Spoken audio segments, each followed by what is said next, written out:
This is Sridhar Gadari, senior journalist, managing editor media news. HMDA డైరెక్టర్గా పనిచేస్తున్న విద్యాధర్ గారిని కలవబోతున్నాము. మీడియా న్యూస్ రూపొందించిన అద్భుతమైన దేశభక్తి క్యాలెండర్ను ఆయన ఆవిష్కరించారు. ఎన్ని వివరాలు తెలుసుకుందాం.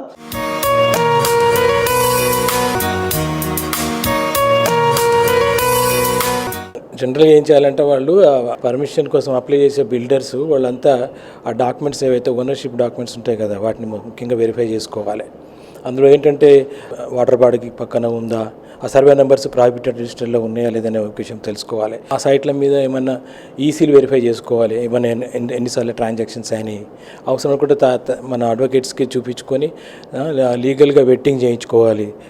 తెలిసిన తహసీల్దార్లకు కూడా చూపించుకొని వాళ్ళకి వెరిఫికేషన్ చేసే నాలెడ్జ్ లేకపోతే తహసీల్దార్కి చూపించేసి దీనికి ఒకసారి వెరిఫై చేసి లీగల్గా బాగుందా లేదా లీగల్ ఆస్పెక్ట్స్ని వెరిఫై చేసి దీని మీద మనం పర్మిషన్ తీసుకుంటే మనకి ఫ్యూచర్లో ఏమైనా ఇబ్బంది అవుతుందా లేదనే విషయం వాళ్ళకి తెలుసుకోవాలి. Have to consult actually advocate as well as tahsildar. ఇప్పుడు మా దగ్గర కూడా పర్మిషన్స్ వెరిఫై చేయడానికి మా దగ్గర కూడా తహసీల్దార్స్ ఉంటారు. ఆ తహసీల్దార్స్ ఆ ప్రాపర్టీ రిజిస్టర్ వెరిఫై చేస్తారు.